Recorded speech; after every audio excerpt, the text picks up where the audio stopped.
Welcome back to the Unbearables podcast. I'm Jack Howard, and I'm here with Brandon Ruiz.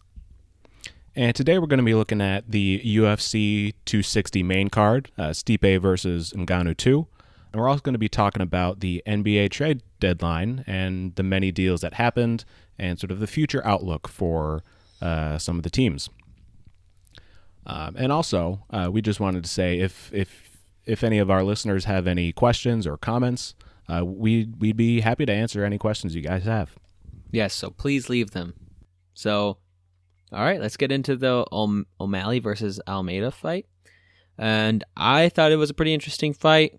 I will say how O'Malley fights sometimes is a little irritating to me because I would like him just to finish the fight when the opportunity's there instead of just walking away. But what is your opinion on all that type of situation?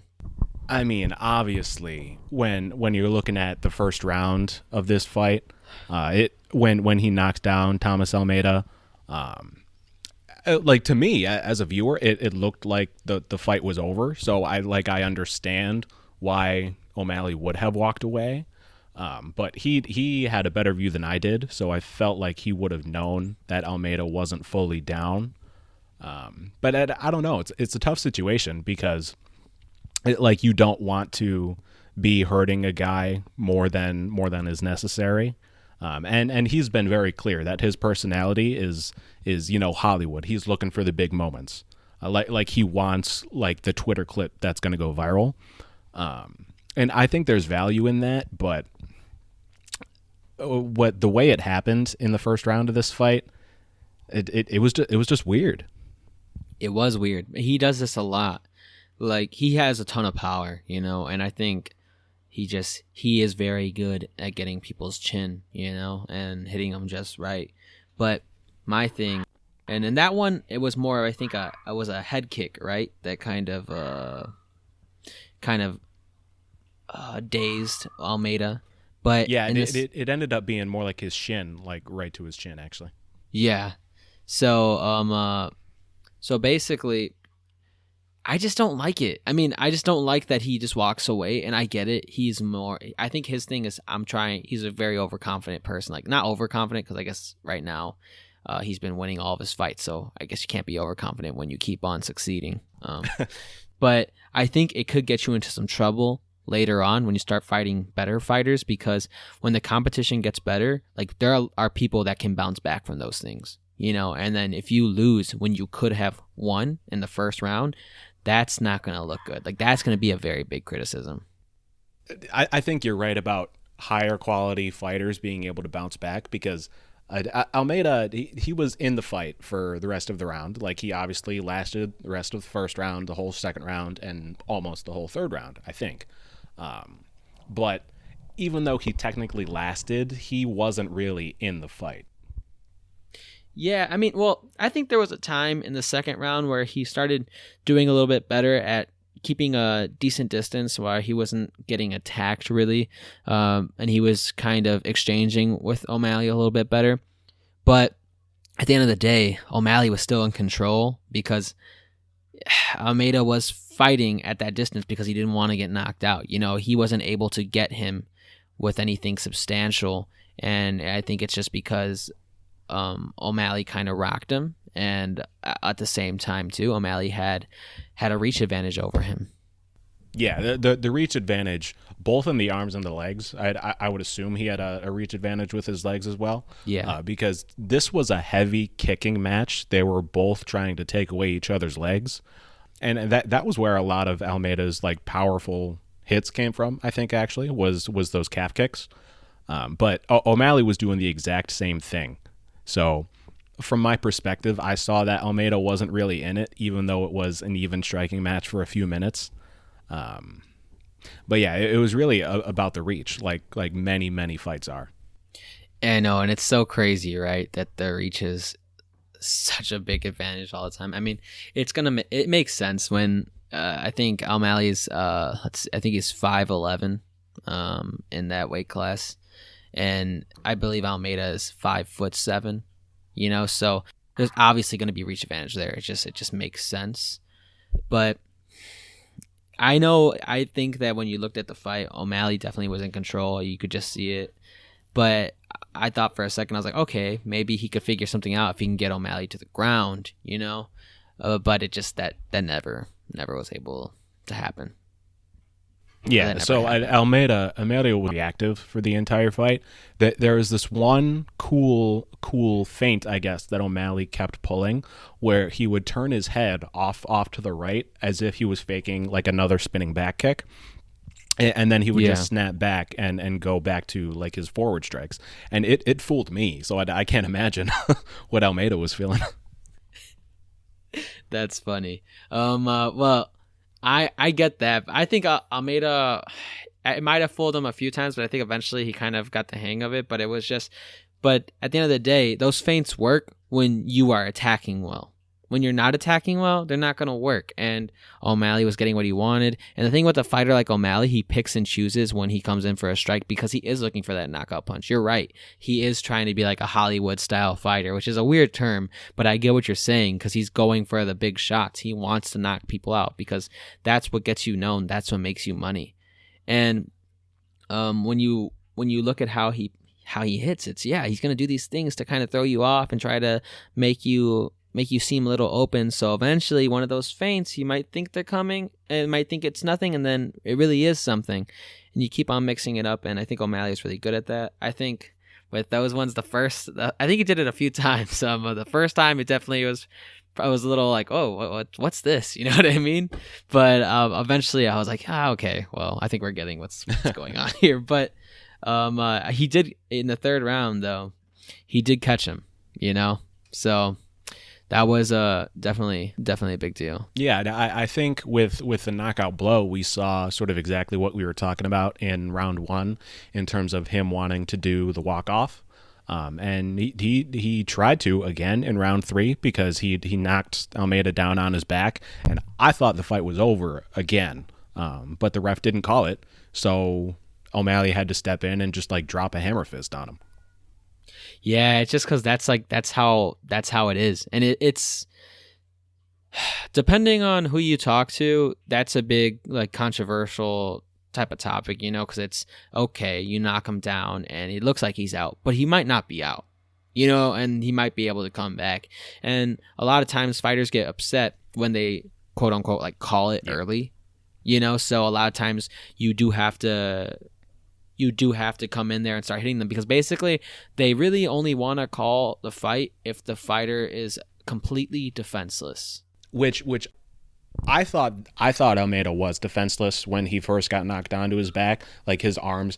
So it's weird because he was able to roll away from O'Malley, so he was conscious enough to do that. Like it was a full like turn and a half. But when O'Malley like was jumping on him for the final punch to the chin, like his arms didn't come up at all. So to me, it like, if in the first round there could be some leeway because obviously Almeida got back up, I would not be thrilled if I was Thomas Almeida about the fight not getting stopped before that last hit.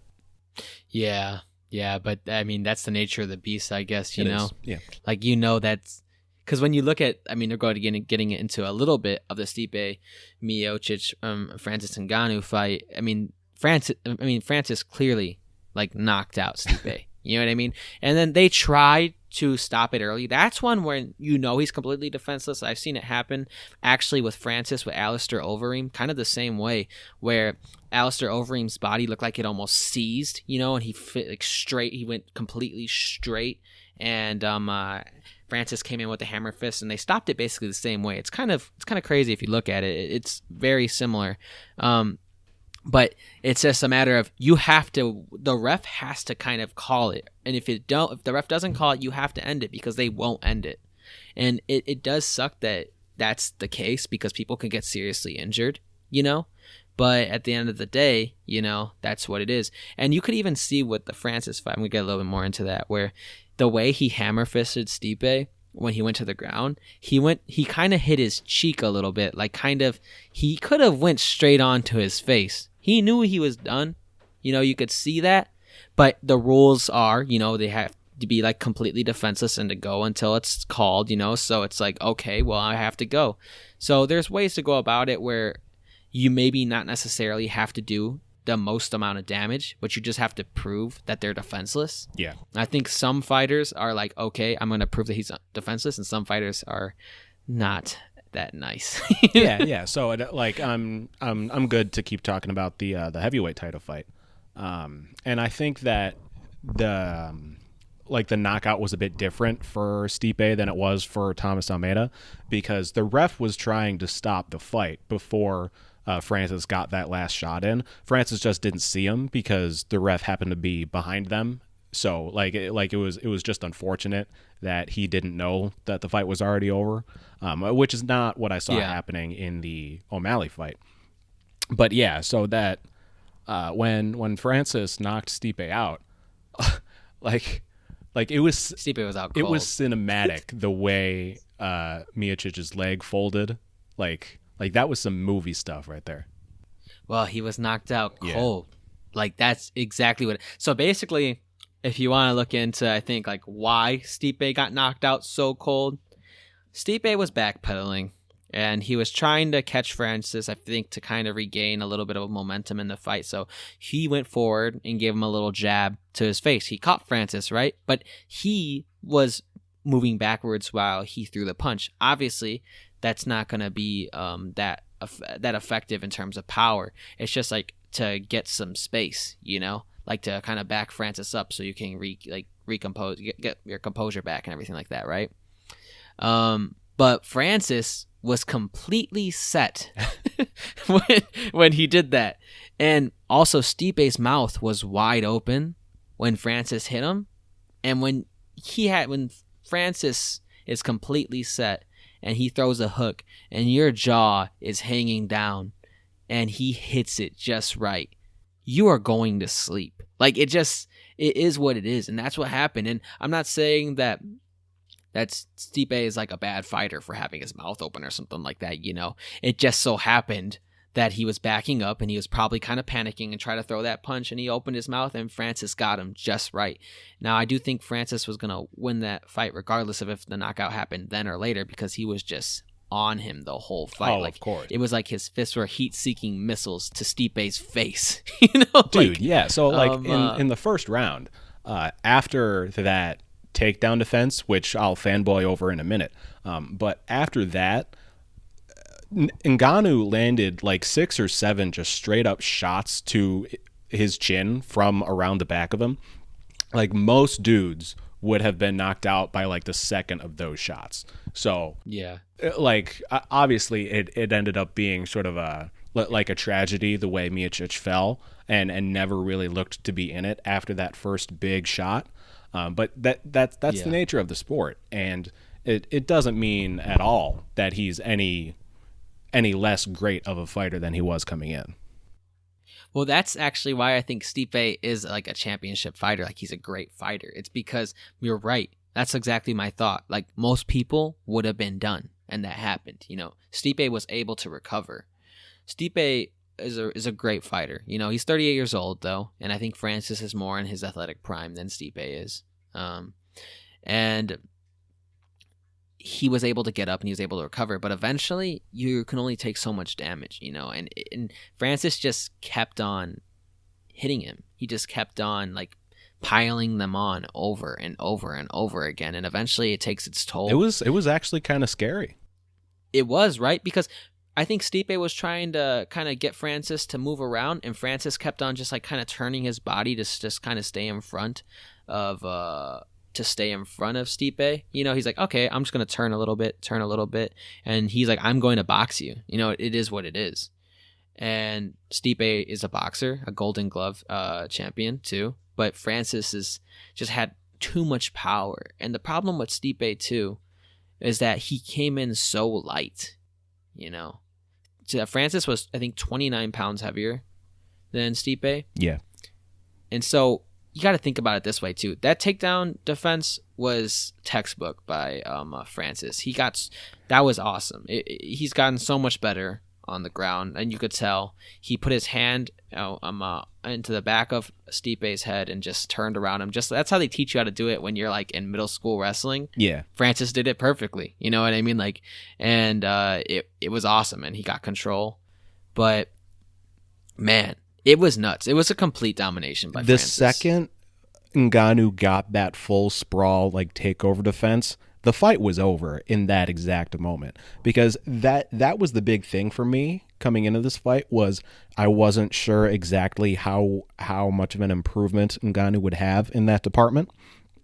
So I'm not ashamed to admit that I had Miocic winning this fight. I was wrong. It happens. But the reason I thought that was because we didn't have enough evidence, I think, that Ngannou was going to make this big of a leap, because in his last 4 fights, which over the span of like 2 years or more, I think, like his last 4 fights lasted 2 minutes and 40 seconds, I think.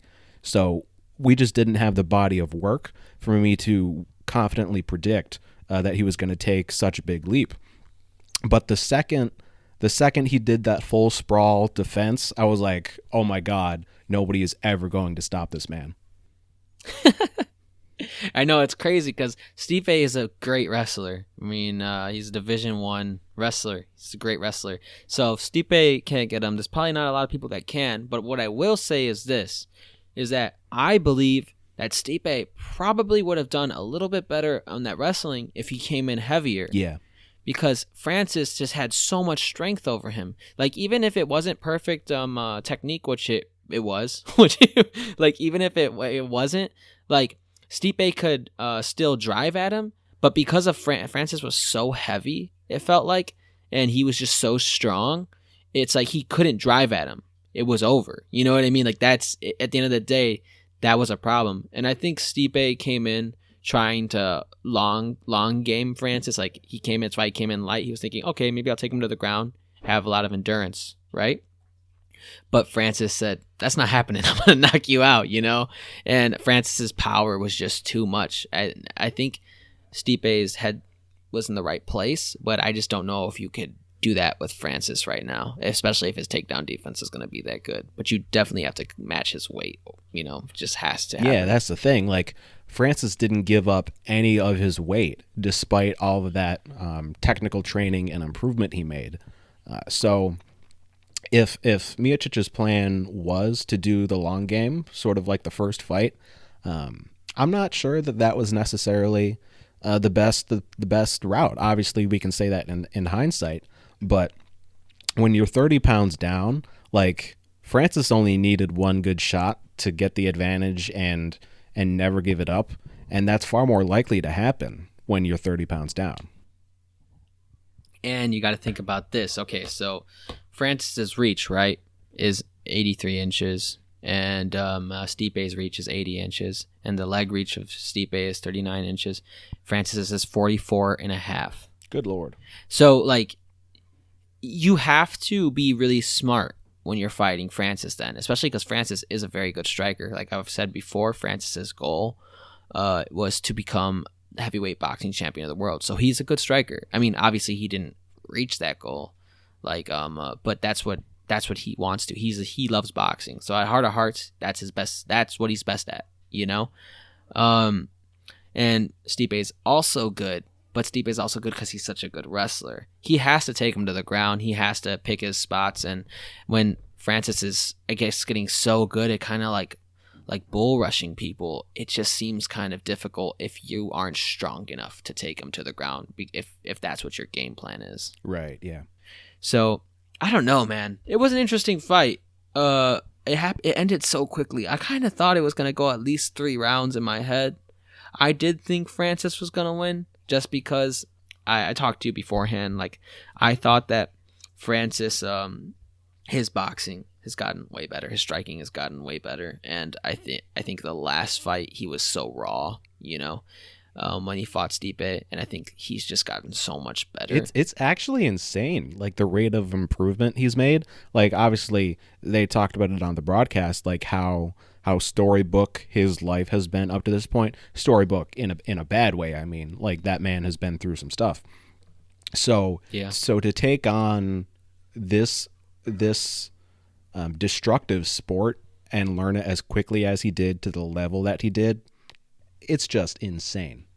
It is crazy what, like, they talk about it all the time, but what like heart has to do in a fighting sport, you know what I mean? Like, and how being smart is important in a fighting sport. I think Francis.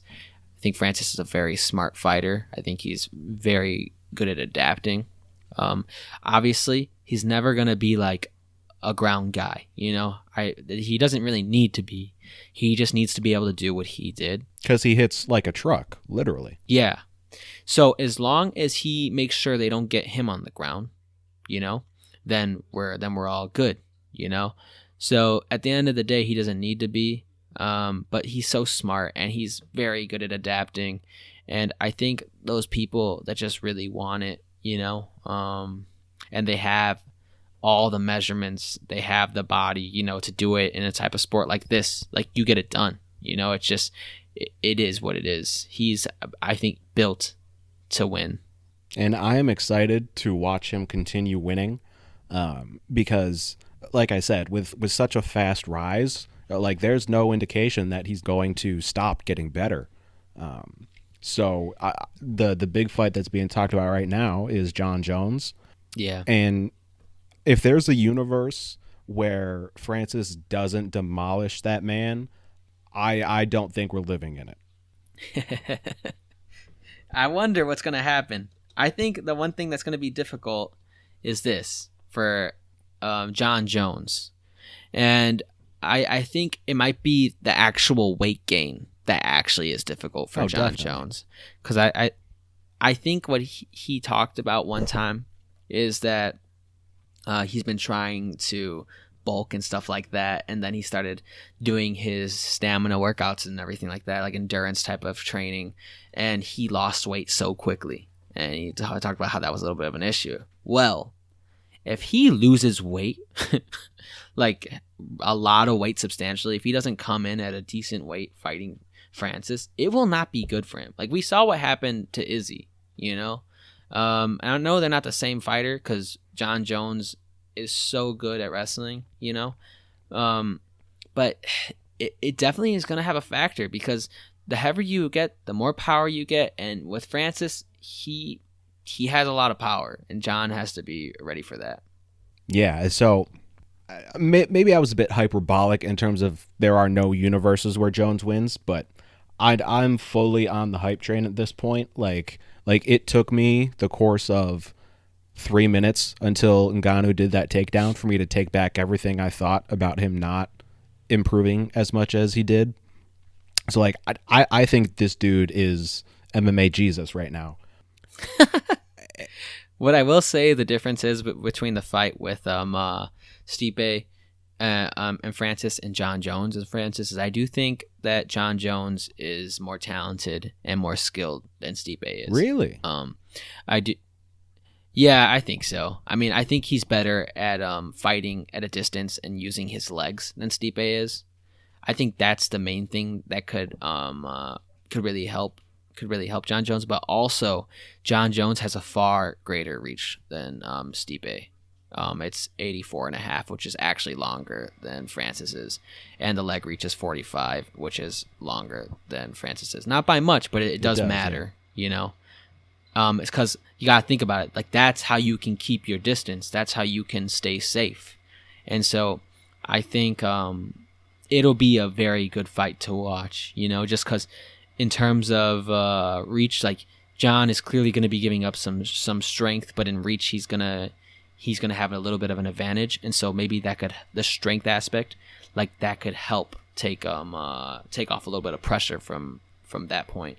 From that perspective, I guess, because essentially he has to get a really good positioning now to hit you. Where in terms of when he's fighting Stipe, he does have to get good positioning, but there's a little bit of room for error. Yeah. Because you have that reach. And that power. Yeah. Well, and the power, yeah. But you know what I mean. Like it'll be good to see. Who knows if it's actually going to happen. Yeah, right. That was the next thing I was going to say, that we don't actually know that it is happening because obviously Jon Jones and the UFC are having some contract differences. And just skimming through headlines, it seems like if Jon Jones does not come to terms, then the next in line for a championship would be Derek Lewis. Yeah, that's what I heard too. Which I wouldn't want to see that fight, but I don't think that's the fight anybody wants to see. I am a Derek Lewis fan. Like I think he's like he's a very cool guy in the way that Sean O'Malley is, in the way that Kevin Holland was, and in the way that Stipe Miocic is not. Like Stipe is a very reserved guy. Like even though he's obviously very like he's the baddest man on the planet type thing. Like he's not Hollywood, where I think Derek Lewis can be sometimes. Yes, that's true. I just mean in my perspective, I guess, is that John Jones is the clear next fight.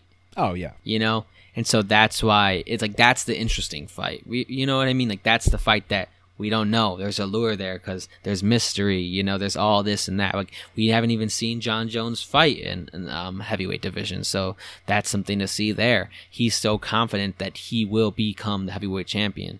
Like that's what his mindset is. That would be so absurd, actually, for Jones to win the heavyweight championship of the world in his very first fight in the division. Yeah, but I mean, it happens. I might be wrong, but I'm pretty sure DC did that. Oh, interesting. Yeah. Wait, was it DC? Yes, DC did beat, I think, Stipe the first time they fought, and then Stipe beat him the next 2 times. It is weird, but like it happens when you never lose. When you're the new Jesus of the sport. But you never lose. You know what I mean? Like John Jones hasn't really lost. Like he has some losses on his record, but those aren't due to him actually losing in the cage. You know what I mean? Like, those are due to other things that I don't really want to get into right now.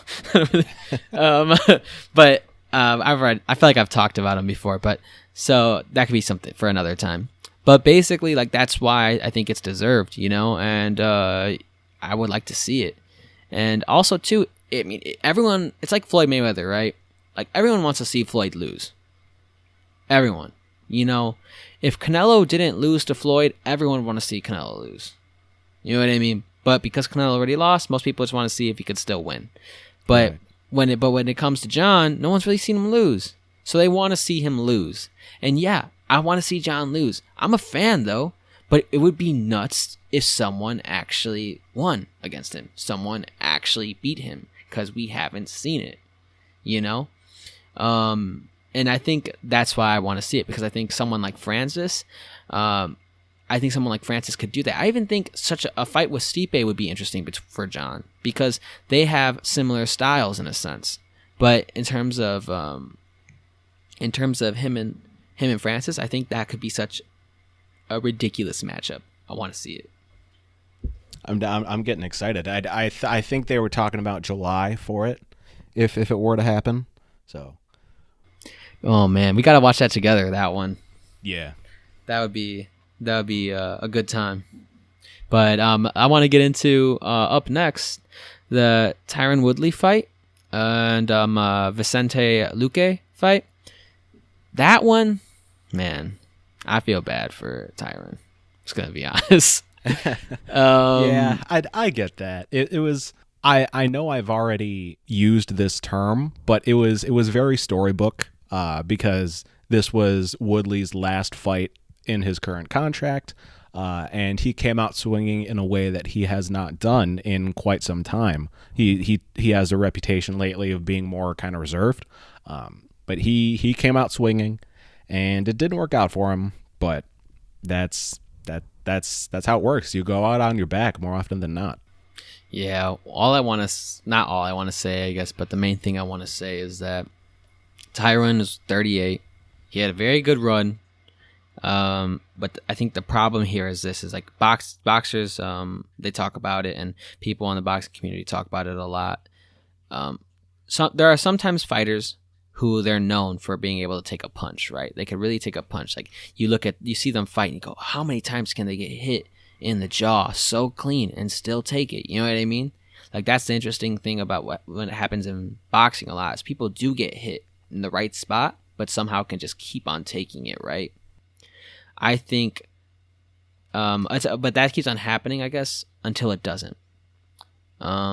And I think that Tyron's at a spot right now where it's not gonna happen anymore. And I don't like saying that, but I genuinely think that's the issue here, is that there comes a time where your body has taken so much damage and you've done so much to it where it just can't do it anymore. And 38 is a very common age for that to happen, so, and especially when you have that many miles on your body like how Tyron has. So I think at the end of the day, you just at some point your body says, yeah, you're done. And I think this is the time for Tyron. Yeah. Yeah. I don't want to sound too pitiful of him, but this fight was over 60 seconds before it was over, because the way Woodley was stumbling backwards after those first two big shots, you hear the term, oh, he lost his balance, but the way Woodley lost his balance, it was comic book. He could not get a foot under himself. He was straight up backpedaling toward the cage, wobbling from side to side. Again, I don't want to sound too pitiful, but damn, dude, that that was tough. His equilibrium was all off. You know what I mean? He was gone. He was dazed. He was done. And that's the thing, is that's been happening to him way too frequently.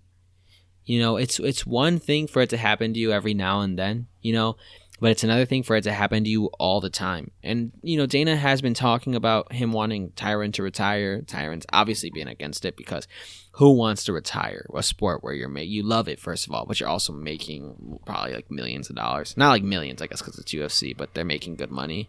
And I'm not saying that in a bad way, but they just don't make as much money as a lot of other athletes in other sports. Right. But I feel like it's happening. This is your downfall, and I think it's good that Dana doesn't. I don't think he's gonna resign him, But I think it's good that he doesn't. If he doesn't, because at some point you gotta also think about the fighter's health. You can't keep on letting him take a beating. And yeah, maybe he'll go somewhere else, and that's his decision. It's his life. But I just feel like at this point, you're just paying him to show up to lose. And yeah, because he hasn't won a fight in his last 4. It's been 2.5 years since he beat Darren Till.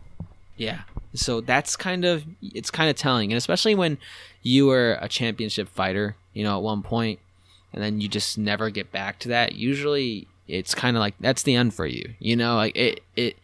If you don't get back, they're gonna cut you. It is what it is, and it's sad to see him go, because it's funny. At one point, I remember they talked about Tyron Woodley he was one of the most skilled fighters, and this dominant force, because he was so good at wrestling and he was so good at striking and he had all this power.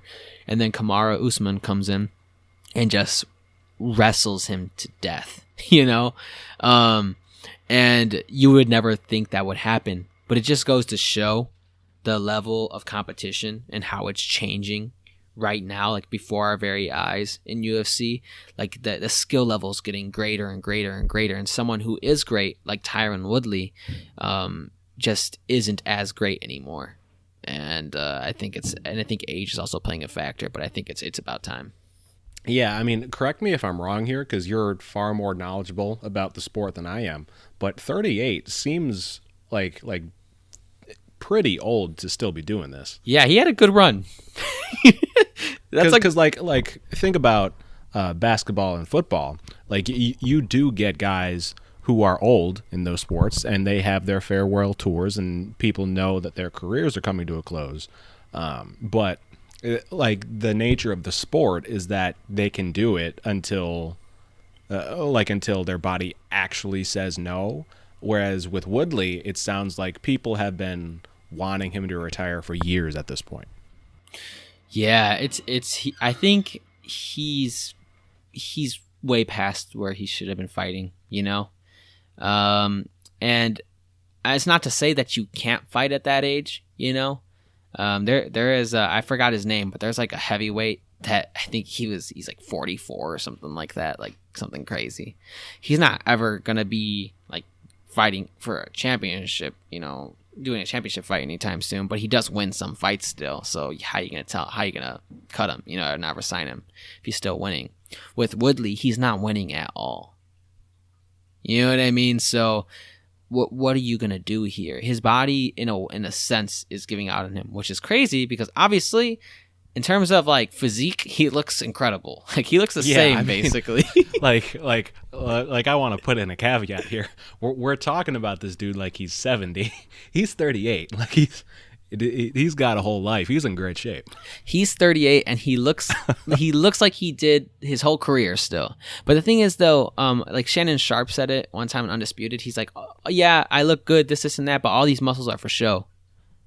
Like they can't do it even if I look the same as I did when I was playing football, and he kind of does, which is kind of nuts. He said, I can't do any of the things at the same level, like not even close to what I did when I was like in my prime playing football. Like that happens where you still look like you're in great shape. However, and you just might not be in shape to be the best in the world anymore. Yeah, because your athletic physical prime, like there is pretty much a concrete window of when that's going to be. Yeah, and depending on like how I guess smart you are in terms of and like how your fighting style is, you can kind of bypass that a little bit, like how Floyd Mayweather did. It's a lot harder, I think, to do in MMA. Just because people can apply pressure in so many ways where it's hard to play defense the same type of way. But I think that it's way more prevalent. There's ways that you can kind of extend it a little and make it kind of not be as prevalent, but at the end of the day, it's there. Exactly. Yeah. So yeah, I mean, great career. I think that's it. I mean, who knows? Maybe he'll fight for Bellator. I haven't really looked into it. I wouldn't put it past Tyron because I think he still wants to fight. But he's definitely done in the UFC. Most likely, I will say. Yeah. Well, I think Dana's basically said, like, you know what I mean? He's not resigning. Yeah. Multiple times he's told him to retire, so I don't think that, in press conferences, like in front of people. It's not like private. You know what I mean? So, yeah. I mean, best of luck, I guess. I don't know. Oh, and also shout out to Vicente Luque for winning this fight. Yeah, I know. We should have talked about that. I did think about that in the beginning of the conversation where I was like, man, we haven't talked about Vicente Luque at all. But it kind of looked like, yeah, he did win the fight, but it really just, I don't know. It looked like he beat up a dude that is done. Like, narratively, like this is a Woodley conversation. Yeah. And at the end of the day, yeah, he did a good job. He did. And he had a crazy choke. He said it was a Darce choke. Yeah. Yeah, that was nuts. I mean, for obviously, Woodley was no place to defend that. But also to willingly put yourself, like, put your back on the mat, is kind of interesting to do regardless of the situation, because like I said, Woodley is touted as a good wrestler. Maybe he recovers. I don't know where this is that, but he was not afraid of that at all. He did not even consider that to be a problem. He just went, I'm going to choke him out, Yeah. Like I said, like Woodley was completely gone, like 45 seconds before he was on his back or up against the cage, I should say. Yeah. So, but it was still pretty cool. You gotta admit, it was cool. I saw it and I thought it was cool. So, yeah, like this was actually a really great card. I do want to give a quick shout out before we move on to the NBA. A quick shout out to the women's fight on this card. 125 pounds, Jillian Robertson versus Miranda Maverick.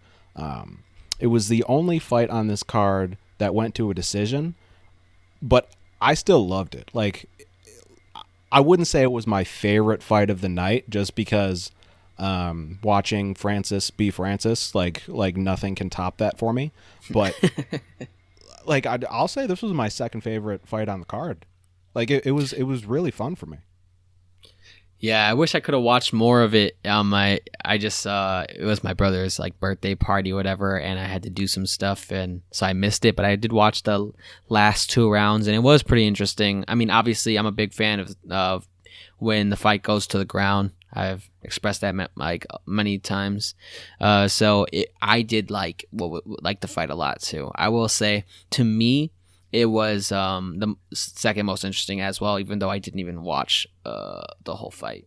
I think the Francis fight is the most interesting because I think for me at least, I think Francis is kind of becoming Mike Tyson type in the UFC world, where he is beating people in ways that's just so great, and it's a spectacle, and you're thinking, how can a person do this to other people? Where that's one thing, and nothing can top that sort of spectacle. Yeah, just when someone has supreme power like that and is able to connect, it's very hard to top. But but I did like watching the fight as well. Yeah, I will say that the commentary sort of got on my nerves, talking about feeding Miranda Maverick to Shevchenko. I think she's probably got a long way to go for that. I know the women's divisions are sort of thin, and any prospect that shows potential, like, they immediately start going title fight, title fight, title fight. But yeah, they do, right? Aside from that, I am now a fan of Miranda Maverick. Like, I think she put on a great show here. Yeah, I want to keep on watching her fight as well. I'm also interested in the future. I don't know when the next time she is going to fight, but I would like to watch a Macy Barber fight again. I remember I watched the last fight. I saw her fight. She tore her ACL mid-fight, and she continued to keep on going, which was nuts. Oh, wow. Yeah, I mean, she ended up losing. She was undefeated before then, but that's another person that I would really like to see. But they were talking then too, like title fight, you know what I mean? Like, but they do that a lot. But like you said, competition's a little bit different, I guess. Yeah. But yeah, let's get into before you want to get into the trades, or do you want to get into Bulls Warriors really quick? I think we should start with the trade deadline, just because I feel like we typically wrap up with the game review. And yeah, in terms of like immediate impact, there's a lot to talk about for this NBA trade deadline. Oh yeah, 100%. So obviously, the big news for us as Bulls fans was we now have a second All-Star on the team. We shipped away Wendell Carter, Otto Porter, and 2 first-round draft picks to pick up Nikola Vucevic, Al-Farouq from the Magic. And Al-Farouq Aminu, yes. No, it's the Al-Farouq. No, it's the Al-Farouq trade. Yes, that's for the rest of time. This was the day we picked up Al-Farouq Aminu and that other guy. And the other guy. I'm sorry, I've been thinking about that the whole week. And I was like, I really want to say, man, we picked up Al-Farouq. And everyone is so excited about it. But no, I mean, Vucevic, he's definitely had an impact already. It's been kind of nuts. I don't want to get into too much of the game. I was super excited, but they're really running the offense through him. Yeah. So when I saw the trade go through, I was like, "Is this real life?" Because last week in our episode, I said that when a team only has one option in the last minute scenarios, you're straight up not going to win, because everyone knows that the ball is going to Zach LaVine. So you need a second viable scoring option, not only in the last minutes, but throughout the whole game. So to pick up an all-star center, which is what this team has needed for a very, very, very long time, we've already seen the impact he can have as a scorer, which is obviously scoring is the number one necessity in all of sports, but we've been an inconsistent scoring team. So to pick up a guy like Nikola Vucevic, I'm very excited. Yeah, I mean, I'm not trying to get into the game too much, but I just want to say, like, the game that I watched, which was the Bulls versus the Warriors, and we were going to talk about later, Vucevic scored or assisted on the Bulls' first 14 points. Wow. So already having a pretty big impact. And one thing Stacey King talked about was that, well, when they do run the offense through him, it's going to be good for the rest of the team because because of how good he is at scoring, they're going to have to double him, and someone else is going to be open, and they're going to have to play help D down low, and you definitely did see a little bit of that, and so I'm excited, and I think the point you made about there being another option, I think you're right. It's going to help the Bulls so much once they figure it all out and they get it all together, because then if they do pass the ball and like last second type stuff or last possession type stuff and they get it to Vucevic, even if he can't score, they're all going to swarm him, and now we have some other options where they go, okay, all right, well, we'll get the ball to somebody else. And maybe it helps out the Bulls a little bit more in those close games. Exactly. And another thing we talked about last week before the trade deadline came in was whether or not this was the year to sort of signal that we were trying to win. And when we were talking about DeMar DeRozan, I said no. I said I wouldn't be fond of that because I didn't think that would be a strong enough signal. But I think that Nikola Vucevic is a strong enough signal to trade away 2 first-round draft picks, technically 3 if you include Wendell Carter Jr. He was sort of a failed first-round draft pick. Well, I say that with I love that take. I love that take. With all the love in my heart, because Wendell Carter Jr. is a cool guy, and I think he has potential. But what I was saying was I think that obviously, this is a signal that the Bulls are trying to win now, that the rebuild is over. They made a couple other moves to indicate that as well. So I said at the beginning of the season that if the Bulls didn't make the playoffs, it would be a failure. Now I'm going to say if the Bulls don't make the 7th seed, which sounds like a huge increase, but it's actually not because of the play-in. If the Bulls don't make the 7th seed, maybe the 6th seed, it would be a massive failure because we're now manned by 2 All-Stars and a surprisingly deep team. So I'm rooting for the 6th seed at worst. Yeah, it's kind of nuts how much the Bulls have changed, and obviously they're going to need to figure out how to make it all work because you've seen these last 2 games. They've had some issues, some chemistry issues for sure, especially like running the pick and roll. Sometimes they don't time it right and all this stuff, but that'll get figured out. But even defensively, but I don't know if that's a chemistry issue or if it's just an issue altogether, like a laziness issue. But I think the Bulls got some interesting players. I was actually a fan of Troy Brown when he came out of college. I'm not gonna say he's the best player in the world, but I think he's a good role player. He can shoot, he hustles, he plays good defense, and I think he's pretty smart. So at the end of the day, I think that's a win for the Bulls getting him. And I think this team could have a chance to actually do something going forward and actually maybe entice a free agent in the offseason. Yeah, because I mean, we talked about it in the past how deep this team looked, but now that we've made these trades, like our depth is actually insane now because at center, obviously, Vucevic and Daniel Tice. Like both of those guys are better than Wendell Carter was, and we're now starting Thad Young over Lauri Markkanen power forward. So if we're now treating Markkanen like a bench piece this year, that's depth. Kobe White as a bench piece, that's depth. So and Troy Brown's is pretty good too. Right. So our second unit. We've been saying all year how deep it is, but now it's like there's some serious scoring potential in our second unit.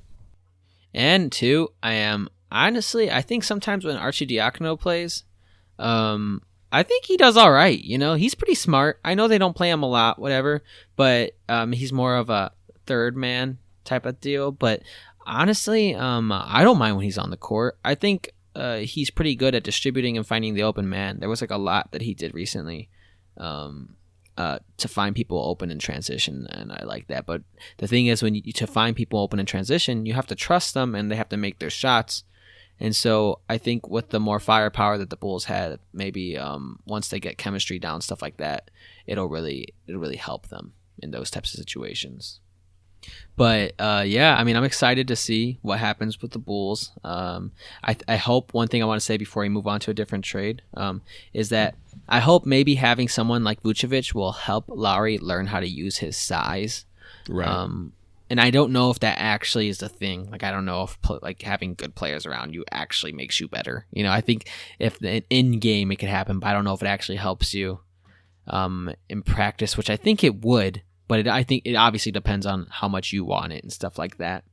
But I think having a player like that, like that's how you would want Lowry to turn out in a sense. I mean, a little bit more mobile, I would say.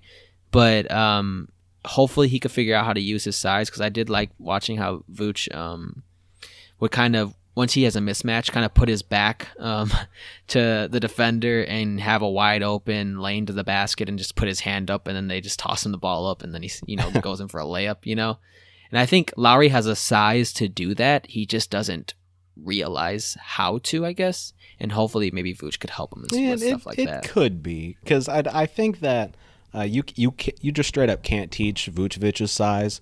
And Lowry has developed a reputation as one of the softer big men. I hate the term soft. I think it's fake. I'm just using it as sort of a denotational thing right now. But so I'm not sure that, I don't know how much I buy into the concept of Vucevic teaching Lowry how to use his size, but I do buy into the idea of we've now taken a lot of pressure off of Lauri Markkanen. Like he's no longer expected to be the number 2 option, and I think that's a big help for him. Yeah, I mean, I understand what you're saying, because I don't know if it'll happen either. I hope that Lauri will learn how to use his size a little bit better, because they're both 7 feet tall, and I feel like frame-wise, Vucevic is a little bit bigger. But I think basically all I'm hoping for, I guess, is like if Lowry is down low and there is a mismatch, he really needs to learn how to kind of use his height to an advantage, you know, where he just can just put his arm up and go, hey, pass it to me. Like, this guy can't guard me, and just get a quick layup. Like, those types of things I think could be learned, and maybe it might be a little bit easier to learn with someone when you see someone doing it all the time. But at the end of the day, I'm not going to sit here and say it's going to happen. But the next trade I kind of want to talk about with you is the Victor Oladipo trade. What are your opinions on that one? So Victor Oladipo to the Heat, and in return the Rockets get Kelly Olynyk, Avery Bradley, and 2022 first round and second round pick just for Oladipo straight up. In assessing the value of that trade, I actually think, I think Houston wins this trade, actually, because obviously Oladipo did not want to be there long term. So to get a first round draft pick out of that from any year is a huge plus. But for the Heat, they're already a deep team. Like, they've had that reputation for years at this point. So I'm not exactly sure how Oladipo fits into that. But if he can return to any sort of form from a couple of years ago before his injury, like if he can get back to like 60% of that, I don't necessarily know that this first round pick worthy, but it's definitely a signal that they're trying to get back to the finals. Well, I know in the games he did play, he looked all right. I mean, I guess this season he averaged 20.8 points per game, which is good, I think. Which I think is pretty good, but field goal percentage is kind of low. We talked about it earlier, 41.1%, but that happens sometimes with players that are kind of like they have to score in the position or in that position, but I don't think it'll be necessarily in that position with the Heat.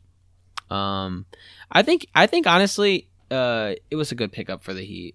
I think at the end of the day, if he is what he was, or maybe like 70-80%, I think that definitely helps them out a lot, because I think there's a consistency, if he's healthy, that Victor Oladipo could give you that someone like Tyler Herro can't, at least not right now. And I think that's probably what they were looking for a little bit. It's just more of a consistent level of play. And if he stays healthy, I think he could give it to you. But, you know, obviously if not, then can't. Yeah, I mean, I might have gotten a bit wrapped up in the first round pick aspect of it because it is a 2022 first round pick. The team's probably going to look quite different a year and a half from now, honestly. But yeah, so in terms of consistency and depth, yeah, I think it's a solid trade. Yeah, I want to see how it works though. You know, I think we'll see somewhat soon. Yeah, I think Victor Oladipo was supposed to make his debut. I forgot what the game was, but I know he missed it. He missed it because he had a cold. But he should be making his debut soon, so hopefully we'll see what's happening there. He's moving from the Houston Rockets team, with him and Christian Wood, where Oladipo was probably the number 2, but obviously Christian Wood has missed a lot of time. So, and John Wall too, who's also missed a lot of time. But Oladipo was expected to do a lot of the heavy lifting, and that is by no means going to be the case in Miami. Yeah, I think it'll be good for him. You know, I think he'll be able to play his game a little bit more, and because, you know, Jimmy's the man, obviously. Jimmy's the man, and you know, he just is like the game. Everyone looks out for him, and I think that's gonna give Victor a little bit more opportunities to be open and to take better shots. And I think at the end of the day, this is a very good move. I'm also interested. I know I'm going to talk about this a little bit. I didn't have it written down, so I don't really know what they got for him. But the Trevor Ariza trade, it's so interesting to me that people like still want Trevor Ariza. Not championship teams, like contender type teams, I guess. Like they are still like, yeah, Trevor Ariza's a good guy to have on your team, you know, just because he is so old, you know, like now. I'm pretty sure that Trevor Ariza is the most traded player in NBA history. You think so, for real? I mean, I guess I remember seeing something along that lines when that trade happened. Wow, so the trade was Miami sent Myers Leonard and a 2027 second round pick to OKC for Ariza. 2027 second round pick. And obviously the Thunder cut Myers Leonard because of, you know. Yeah, obviously. But yeah, so they basically got Trevor Ariza for free. Yeah, right? But it's weird to me though that he's still so I guess like highly regarded as a veteran that you would want to have on your team, you know, type of deal. And I get it because I think a veteran presence is important, just because sometimes I feel it helps your team understand the situation that they're in. And I know that the Heat, they were just in the finals, so obviously the players on their team, you know, they have experience and stuff like that, but it does help to still have someone that has a lot of experience as well, like actually has just had a lot of time in the league. Like I think he might have had, he has overall like 15 years in the league, I believe.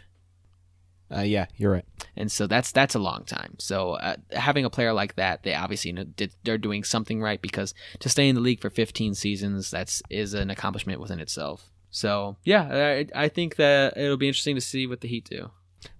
Yeah. So when I think of Trevor Ariza, I don't actually think that he's bad by any means, because there are a lot of guys that stick around in the league for a long time and you're like, ooh, I don't understand. Like, this is an actively losing player. And I don't view Trevor Ariza that way. Like he hasn't done a whole lot that makes me go, like, get him off the floor. He's just a minutes guy and a culture guy. Yeah. I mean, he was known as a very good defender, a guy who could shoot pretty well. And you know, I guess some people call him the switchblade. Not me, but some people. But it's because, you know, he is useful. You know, he's been a useful player, and I agree. I think he is good for the culture, and I think it's not bad to have him on his team. And clearly, the Heat though are a team that is completely fine with that, because they've had Udonis Haslem on their team for so long. Yeah, you know. and he doesn't even really play that much. So yeah, they're paying him to be a player coach. Yes, as long as you can have some effect where you help the team, it seems like you have a spot in the NBA. But yeah, is there any trade that stuck out to you that you would like to talk about? I think what you said actually is a good segue into the Rajon Rondo trade, because I think he's an upgraded version of that same archetype where if you can provide some sort of value to a team, even if it's not necessarily with your on-floor production, teams are going to want you. So the Hawks traded Rondo to the Clippers for 2 second-round draft picks and Lou Williams, actually. Yeah, and it's an interesting trade to me, but I think it's definitely done because of the culture of what's going on in the Clippers right now. I mean, Kawhi Leonard's talked about it, where he doesn't know where the Clippers are right now as a team, and he was afraid. Like we talked about it before, like how they just couldn't win close games, and he just was very adamant about. He's like he doesn't know where this team stands right now, and I think Rajon Rondo is the type of player that kind of brings people together and kind of gets them to play better as a team. Yeah, I love watching Rondo on the floor, even if he's not scoring at high rates. Like he is the personification of the phrase floor general. Yeah, he's somewhat of a I don't want to be crazy here, but he's somewhat of a genius on the basketball court, you know? Oh no, that's not crazy. He's one of the smartest point guards ever.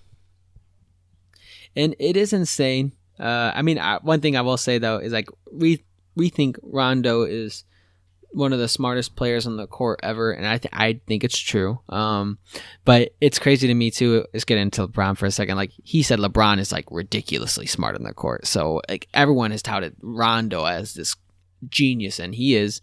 But I mean, apparently LeBron is light years ahead. You know what I mean? I don't know. I mean, I just wanted to bring that up because I think that's interesting. I don't know if how true that is, or if Rondo is just really, or he just feels bad about some of the stuff he said about LeBron in the past when they were teammates. I don't know, but when he was in his Celtics days.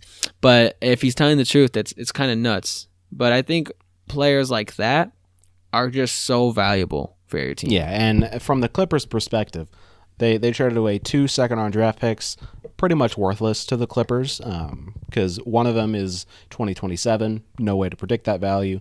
The other one's 2023. I assume the Clippers think they're going to be good 3 years from now, so that'll be one of the last picks in the draft. And they gave up Lou Williams as well, who we talked about, actually, when we were looking at the game between the Hawks and the Clippers, as a guy who's fallen off pretty hard lately. Like he's mostly been known as the 6-man scorer type, and if he hasn't been able to give them that, why not send him away to get more of an IQ player that scores at pretty much the same rate? Yeah, I think Lou Williams, he has moments where he shines still, you know, but it's not the same. Right. And I just don't think he is as vocal as a player like Rondo, and he can't make everybody else that much better around him like Rondo can, you know. And so I think it was a smart trade. You know, I mean, it sucks because Lou Williams been taking a discount for the Clippers for a long time, and that's why a lot of times people will say, "Well, don't take a discount," because imagine if they do go deep into the playoffs and out of nowhere, I don't know if this is going to happen or not, but if they do make it to the finals and you've been taking discounts because you're trying to get a championship this whole time, and then now you're gone when that that situation could potentially happen. But I think the Clippers made a smart trade, and I think the Hawks also made a smart trade because realistically, I think they know where they're at, you know. Yeah, I don't think the Hawks are expecting to win the finals this year. So I know I just downplayed the value of those draft picks, but any draft picks have value to a team that doesn't expect to win the championship right this second. Yeah, you never know what could turn into anything. So, yeah, any draft pick does have value. I guess, too, you got to think about it, too, where they could trade those draft picks in the future, you know? So at the end of the day, you never know, Right. I guess, what the value is, even if they don't actually use those picks themselves. But what I also want to talk about is the Blazers-Raptors trade, where the Blazers, they got Norman Powell, and the Raptors, they got Gary Trent and Rodney Hood. And I think that was a pretty good trade for the Blazers. I think Norman Powell's a pretty good scorer, and not that Gary Trent wasn't. I think just Norman Powell's a little bit more dynamic, and I think that's something that the Blazers needed a little bit. Yeah, so from my understanding, this trade basically was these two teams swapping guys that they did not want to pay. So they basically said, hey, we're in the same situation. We'll give you our guy, you give us yours, and we'll see if we feel differently at the end of the season. And obviously there's the age factor because Gary Trent Jr. is a young player, right? Yeah, he's pretty young. And Norman Powell is 27. So the Blazers are trying to win now. The Raptors are not. And if Norman Powell, since he's taken such a big leap over the past 2 years, I think he fits in perfectly with the Blazers. Yeah, I think so too. And I think it takes a little bit of pressure off of Dame, would have someone else who's a consistent scorer and who can score in multiple different ways, kind of similar to how Dame can, Norman Powell is a smart player when it comes to scoring, and he's actually a pretty efficient player when it comes to scoring as well. Right now he's averaging like 19.5 points per game, and he's shooting, his field goal percentage is 49.9%, and that's actually really high. So go on. No, and I just want to say, and his 3-point percentage is 44.6 right now. So I think ultimately he's a very solid player. He has a player option, and I think maybe the Raptors were thinking he wouldn't opt in the next season too. And so at the end of the day, all right, well, if he's not going to opt in, then trade him. Maybe he'll opt back in with the Blazers if they do well. But I think there's probably a higher chance that he does with them than with the Raptors, at least in my opinion. Yeah, exactly.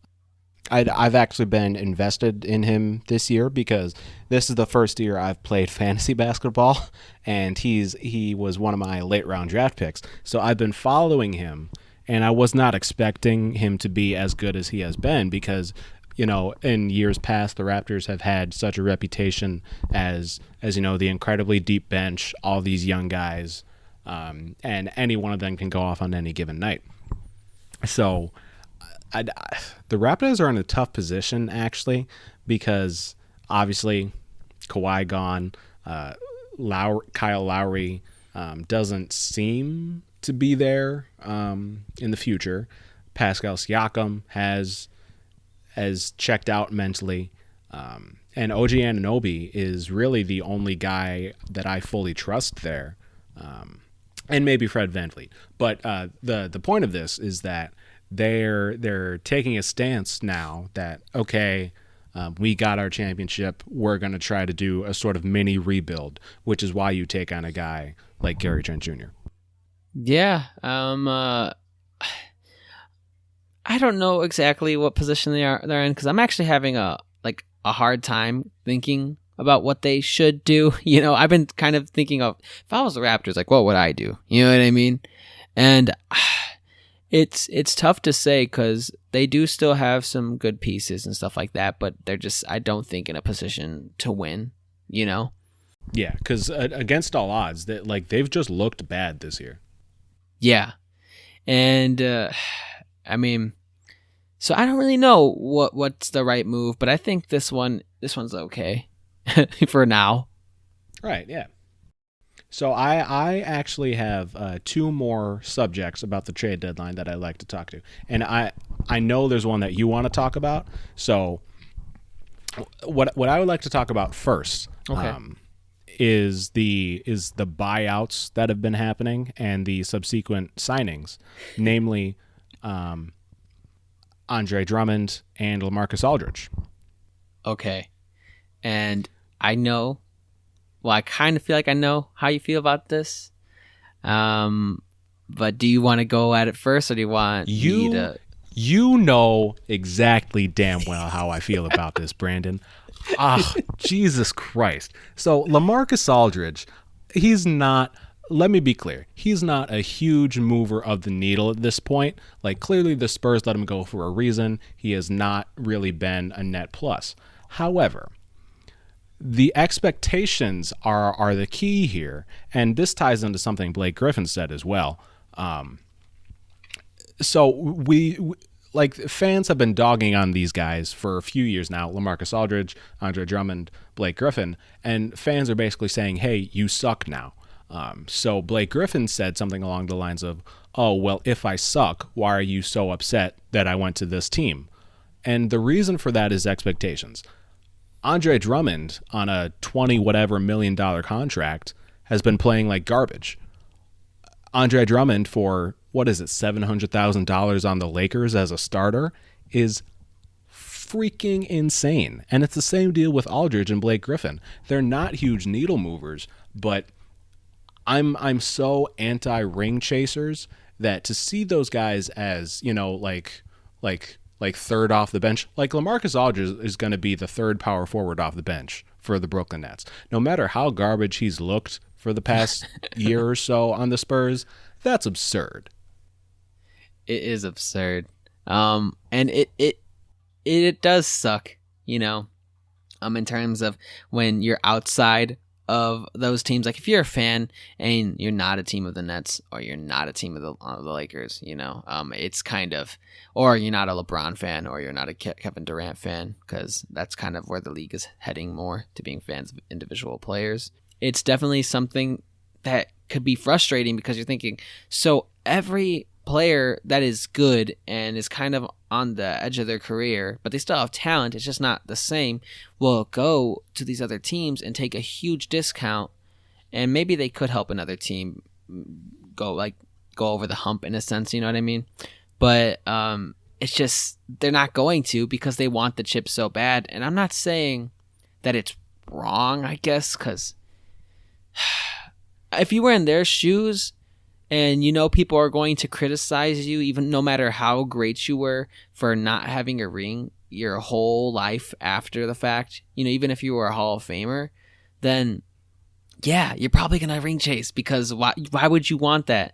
But it just sucks that, because it's the way it's happening now, where it's these literal super teams are being formed now, where it's almost as if this is a team you would create if you were playing 2K. You know what I mean? Like, it's insane, but now this is real life. Yeah. So, like, thinking about it, LaMarcus Aldridge is, like, at best, the 7th best player on the Nets right now. Like, that's LaMarcus Aldridge. No matter how good or bad he's looked, like, he should not be the 7th best player on a team. Or well, actually, that's probably being generous. He could be like the 9th or 10th, because some of the other depth guys on the Nets actually are good. But yeah, my main issue with it's I don't have a problem with ring chasing, sort of like morally, because you're right. If I was in their shoes, obviously, with the way buyouts and contracts work, like, they're doing the sensible thing if that's their ultimate goal. My problem is with the fact that they're allowed to take such huge discounts, because if I'm understanding correctly, Drummond literally is only signed for like $700,000 to the Lakers after just getting bought out for like 20-something million. That seems like it should be illegal. Like, obviously, I know you can't. illegal in NBA terms, because obviously I know. You can't. It was just funny. Because, like, you can't point to a player and say, hey, your value should be this, because that would be the NBA doing the jobs of the owners. That's not right. But there should be some sort of way for, Silver to step in and say, that's not right. He should not be allowed to take such little money. Yeah, but it's just, and I get that, but the NBA is such a player-friendly league. I just It don't is. think that's gonna happen. And I'm not saying I think that should happen either, because I think at the end of the day, like, players should have the right to choose where they want to play and stuff Yes, like that. You know? on the whole, I ultimately agree with that. And because at the end of the day, too, it's like, in a sense, Tom Brady has been doing this almost his whole career. You know, it just doesn't seem as ridiculous because he's still getting paid a decent amount of money. But in terms of actual, like, what he should be getting paid, like market value, it's not even close. And so, but no one really gets on Tom Brady for it. They like commend him for it. Well, I do think the scale of the difference matters because Brady does take big pay cuts, but it's not like 5% of his previous contract. I mean, like, wait, what do you mean by that? I guess essentially, So I'm just going to make up some numbers for Tom Brady because I'm not exactly sure what his contracts have been. But like Andre Drummond, he's moving from, I don't know, $25 million to less than $1 million. Like that's so much larger of a gap than any cut Brady has taken. Like that's literally 4%, 5% of Drummond's previous contract. well, I get what you're saying from that perspective. I guess mainly what I was thinking more from like the Tom Brady perspective is that he normally probably takes around half or less than half of what he probably should take like every single season.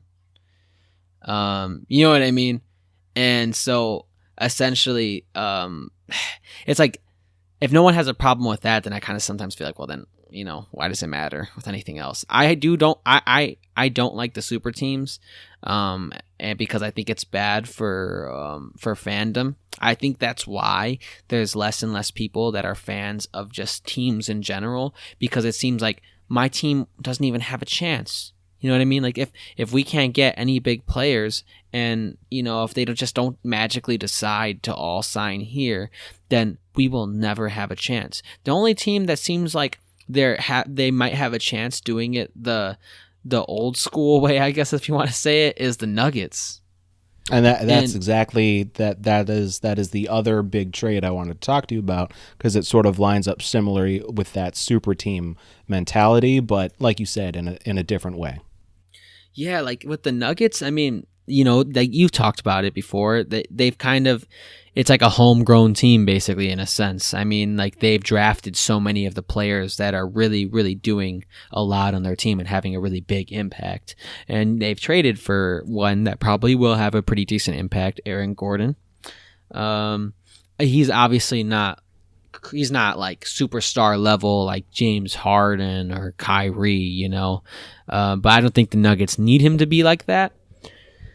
But they're the only team where it seems like if you are a fan of the Nuggets, you could think to yourself, like, you could actually be just a fan of the Nuggets. You know what I mean? Because they are doing all the right stuff as a franchise. You know, they're not having all these players come and sign there, and that's the reason why they're good. They're like, no, we're picking them, and they seem to be staying so far.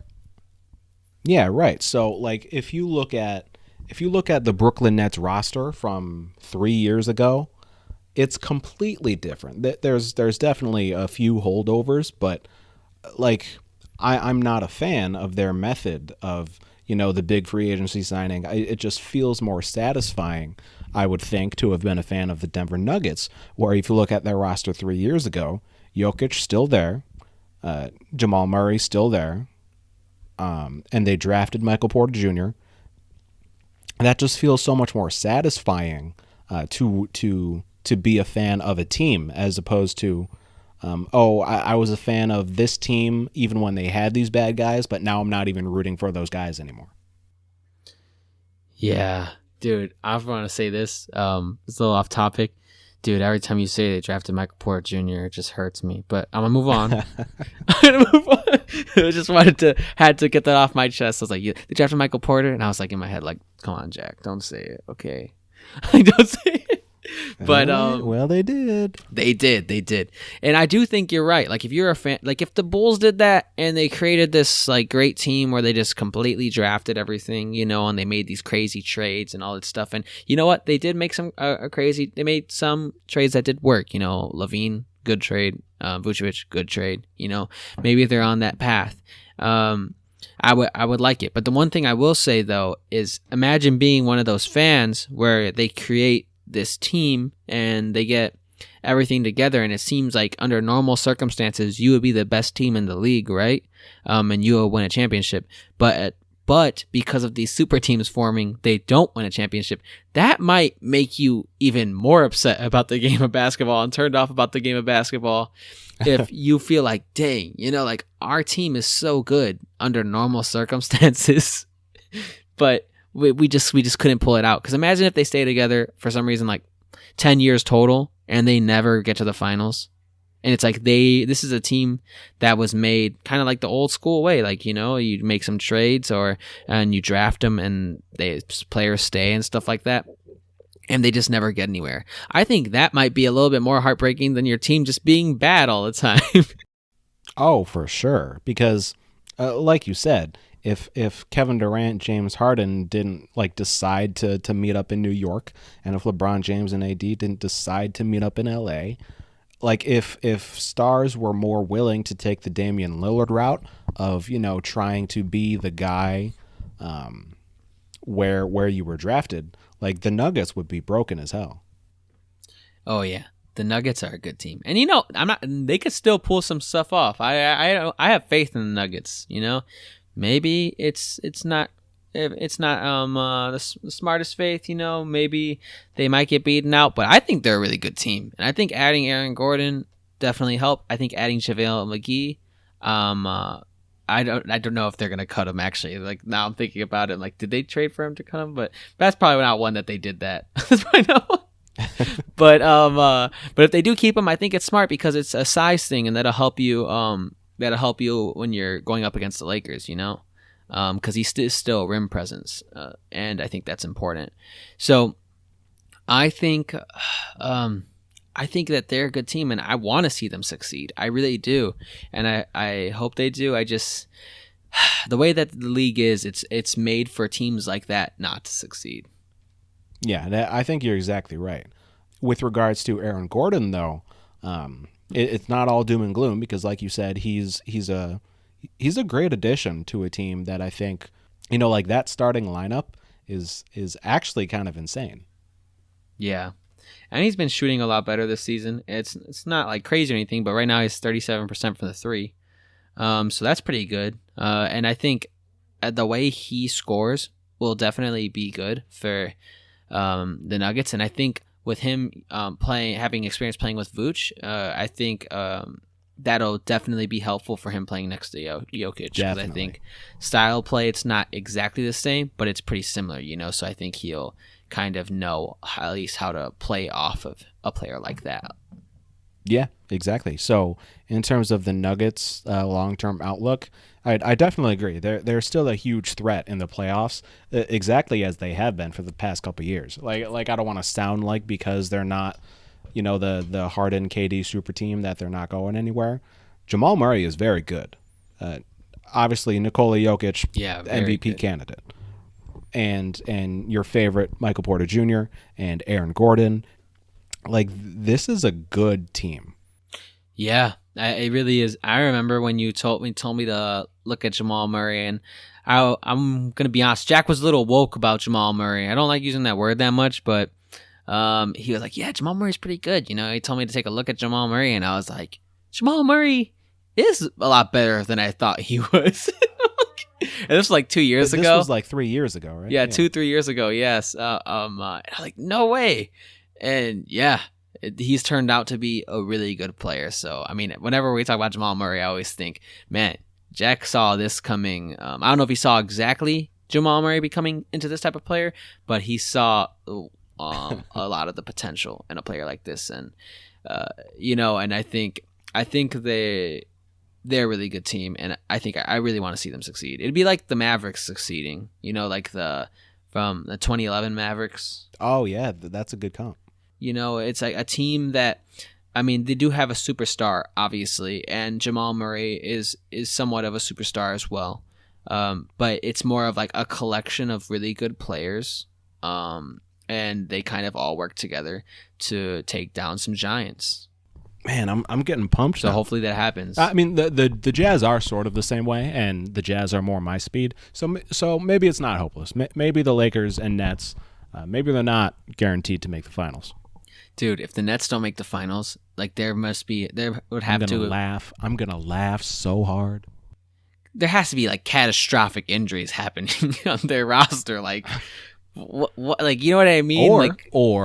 Or maybe James Harden chokes like he has been known to do. I don't know. I'm just saying. But if he chokes, is Kyrie and Kevin Durant also gonna choke?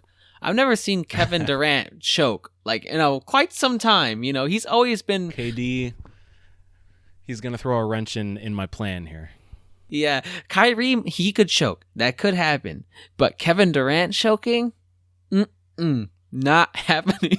It's like, I'm sorry. I don't want to. I know it's crazy, but like that dude is just automatic. He's ridiculous. You can't stop him. You can't stop him. I don't know when he's gonna retire. I don't know. I think his skill set can lead him towards playing for a really long time. So, yeah, man. He's ridiculous. He's insane. But also, one thing I want to add is that if they never would have got James Harden, this would have been far more palpable. You know, like it would have been a lot more like, okay, no, and it would have been, because here's the thing is that the Lakers have LeBron and AD, and then it would have been the Nets have KD and Kyrie. You know what I mean? And so that makes sense where it's like, okay, they have their two, we have our two. You know what I mean? Like that would be exciting. Like I'd be down for that.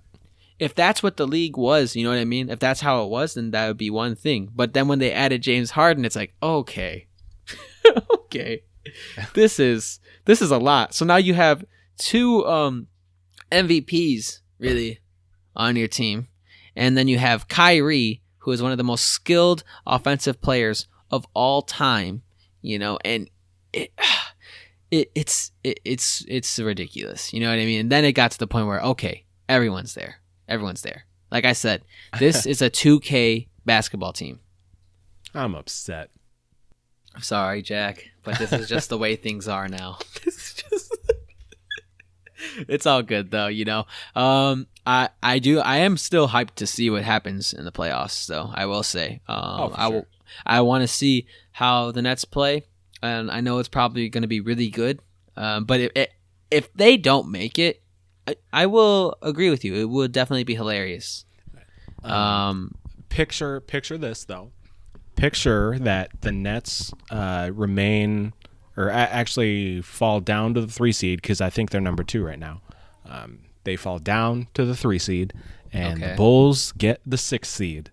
And you see where I'm going with this? Why are you doing this?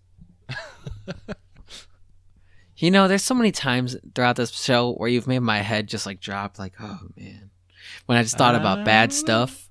I'm just saying that, you know, maybe Zach LaVine like shuts down James Harden 4 games in a row, 4-game sweep. Get out, dude! You want this to be in the front of the video? You want this to be in the front of the video? It's like, dude, you're being so sensational right now.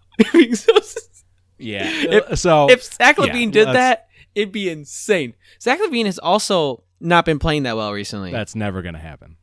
Yeah. So I'm not saying he can't go nuts, you know, but I'm just saying, imagine if that did happen, the people would be like, dude, Zach's the best player in the league. He's top five for sure. You know, so many people would be saying that he shut down James Harden, Kyrie, Kevin Durant, Blake Griffin, LaMarcus Aldridge. And people would be like, all the people. They'd name everyone. The list goes on and on. It would be nuts. I'm not gonna lie. If that did happen, I would be cloud 9. You know, it would be insane. I wouldn't even need us to win the finals, because we can do that next year. But We could do that next year. Look at you. You're like, well, if we could beat them, then we don't really need to do this now. We see where we're headed.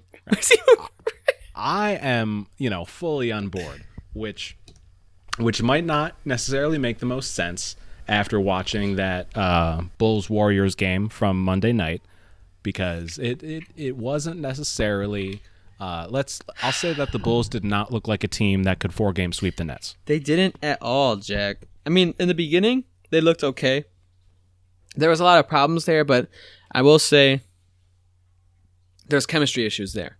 So I could see where some of that happened. They weren't passing as well as I feel like they normally do. I think they're still feeling each other out. But that defense was awful. It was horrendous. How can you let Steph Curry just play you off of the pick and roll endlessly, and then you always don't, like, you never get around the pick and roll right to stop Steph Curry, and then the switch has to happen, right? But except the Bulls weren't switching. They were just like, or it was a lazy switch if they did. They would just leave Steph wide open to take a shot. And I was thinking, how can you keep Steph Curry wide open to take a shot? How could you let him do that? This guy is the most automatic from the 3 ever. And you guys are allowed to do this. Like, you guys are letting him do this. Like, this is... I couldn't believe it. I was surprised more timeouts weren't called. I was thinking, there needs to be a timeout called, right? Like, they're not going to let this just keep on happening. Yeah, that was ridiculous to me. Yeah, I completely agree. Because let me pull up the stats real quick. Steph Curry went...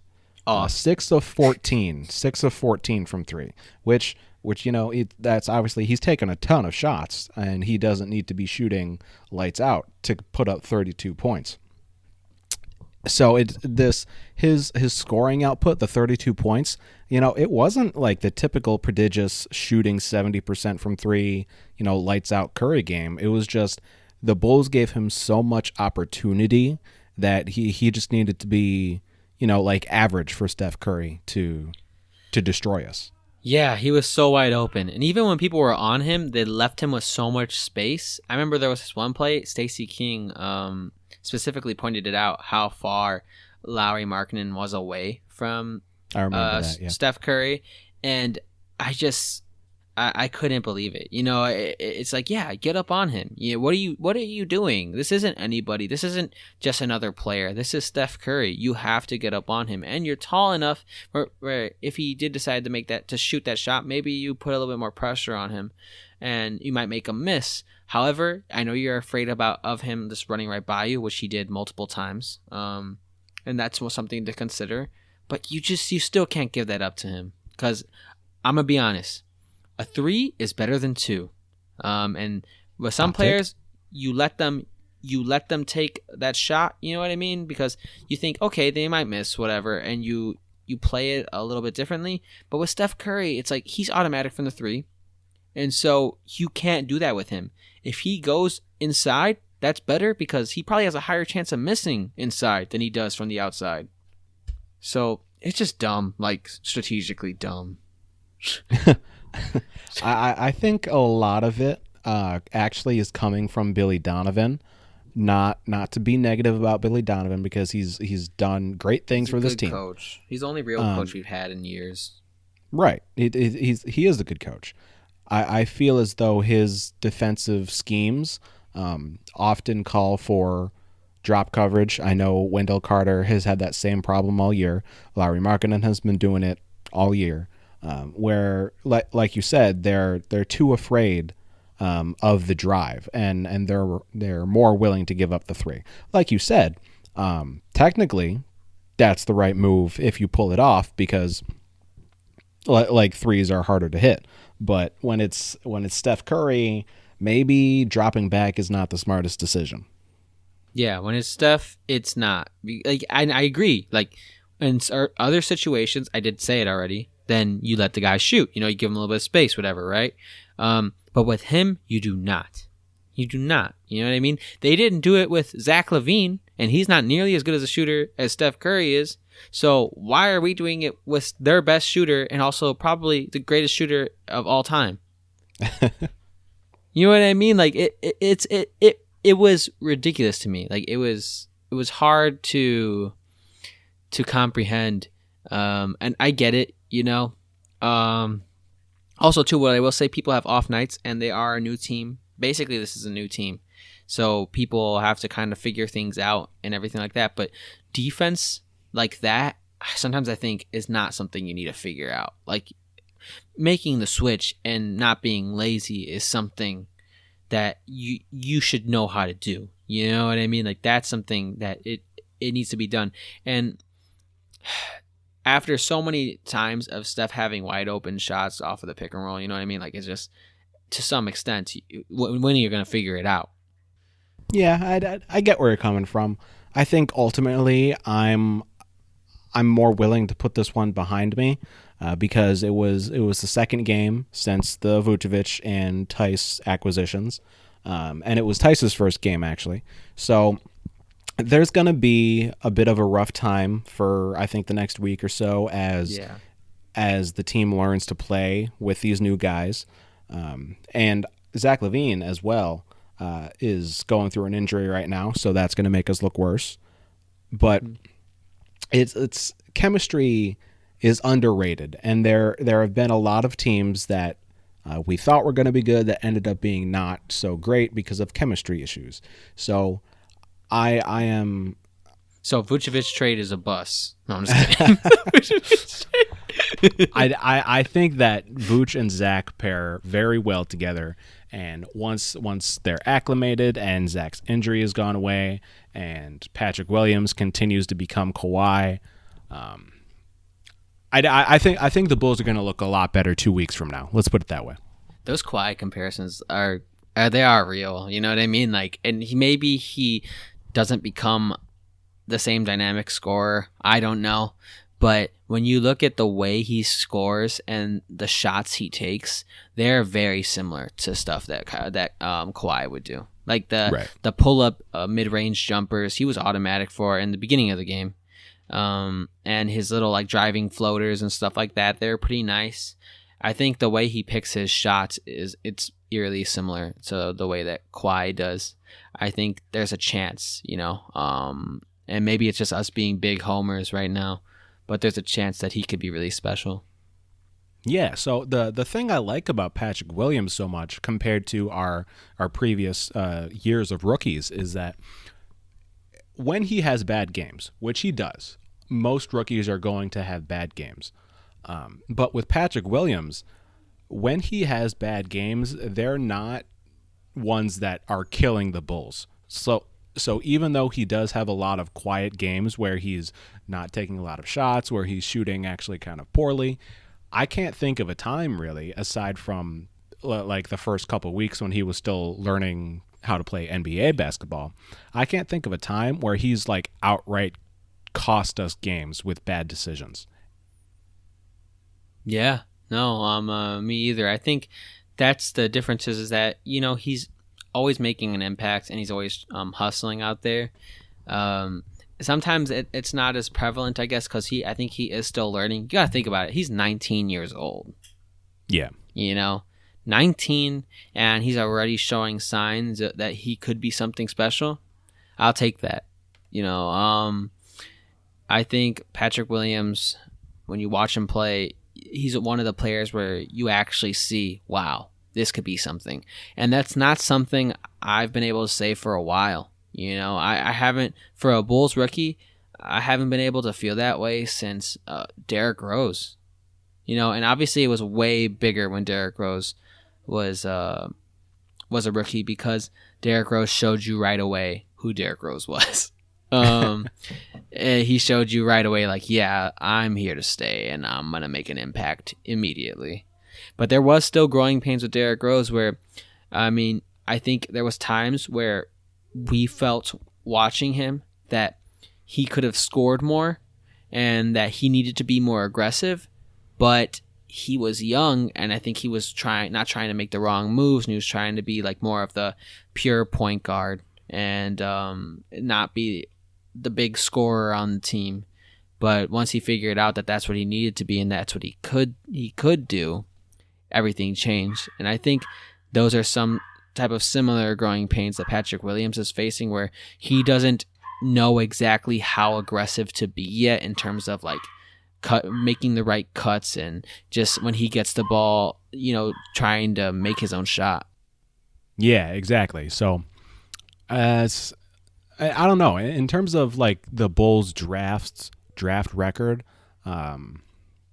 it's honestly not amazing.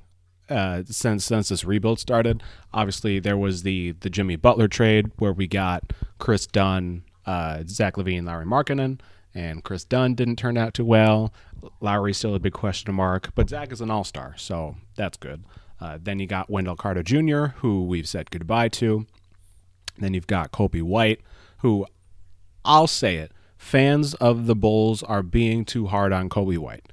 The dude is so young, and he's shown a lot of potential. He's shown a lot of things to be concerned about. Obviously, he makes a lot of losing plays that I said Patrick Williams doesn't. Like Kobe White does cost us games, but like he's so young. He's 20, so I'm not willing to write him off as a future like reliable scoring option quite yet. So I think that Patrick Williams, I don't want to get too ahead of myself, but he has the potential to be the Bulls' best draft selection in quite some time. Yeah, and I want to say that I agree with people being way too hard on Kobe White. Like he's so young, and he is averaging 15 points per game. And what I will say is his field goal percentage is not the best, but Kobe White actually really cares about and is actually really trying to become a better player.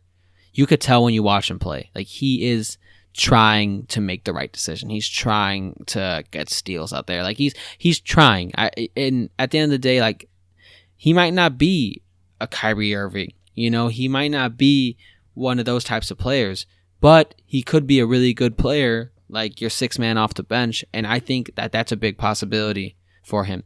And if he does turn out to be that player, then everyone will be so happy with Kobe White. But right now, he is still growing. He's still becoming who he's going to be in this league, and I think he just needs some time. Yeah. So yeah. I think we've hit everything we wanted to talk about. There was a lot of good conversation topics today, and next week I know we're going to be looking at some of the NFL happenings that have been going down, more NBA stuff like usual, and anything else that happens in the next week.